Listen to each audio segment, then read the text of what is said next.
Besides accessories like smart lights, smart thermostats, TVs and others, there's also some very unique categories of smart home products. And one of these categories are humidifiers. And on Apple's own website, where you scroll through all of the HomeKit accessories categories, there are only 2 humidifiers listed on the website. And one of them is FlowerBud from VOCOlinc that I have today with me. And after stumbling upon this device, which costs just €6, I was very surprised what it offers, especially compared to other popular humidifiers, for example from Muji, which also costs around €60, maybe 70, and they don't offer any smart features. And this is fully featured smart home humidifier that has Wi-Fi connection. That's great. So if you're in the same position as me, like looking for any humidifier for home, should you just go full on and buy a smart one? So I'm gonna try answering this question in this video. So just as a small side note, this video is neither sponsored nor was I sent the humidifier. I bought it with my own money on Amazon, so the video is not influenced by anything but my own experience. First, let's talk about connectivity and all the smart features that the humidifier offers. So FlowerBud connects using Wi-Fi 2.4 GHz, and that's very important because if you have 5 GHz network, it's not going to work. Like, you have to have 2.4 GHz network,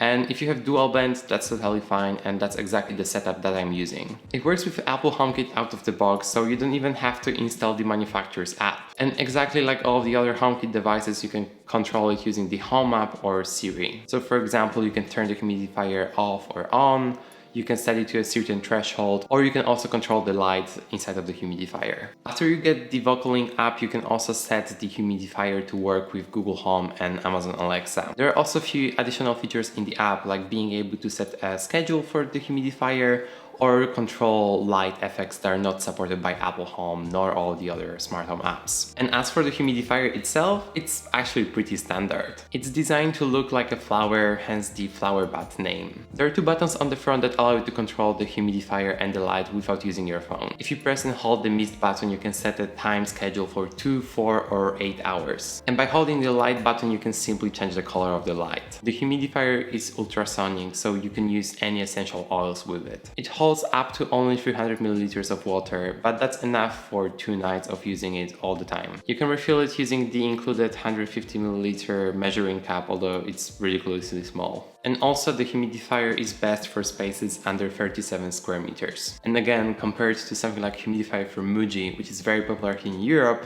it can work up to 8 hours compared to just 3 hours on the one from Muji, for the same price, which is a very good deal actually. Also, the light is colorful and you can control it using your phone. So overall, it's really hard not to recommend the FlowerBud. And I don't even mean as a smart humidifier, but a humidifier in general, because for €60 you're getting a really good package of not only humidifier, but also a really nice mood light that works with your phone, with Apple Home, Google Home, and Amazon Alexa. And for me, the part of using the humidifier with my voice is not as important as being able to set it into routines. So for example, I have a routine that's going to turn on the humidifier right before I go to sleep. So just after a few weeks of using the FlowerBud, I'm already in love with it, and I think for this price, it's a really good humidifier to get. But because of my luck and Murphy's Law, I bought this humidifier right before a new model will hit the market. So the new humidifier from VOCOlinc is supposed to be called Mistflow, and from the pictures, it seems like it's going to hold even more water than the current one. So I would recommend waiting a little bit, and if it's not crazy expensive, just get a new model. Otherwise, the FlowerBud is still a really good option. So yeah, that was a quick video about the FlowerBud. If you have any questions about it or any other smart home devices, you can let me know in the comments down below. That's it for the video. Thank you for watching and see you in the next one.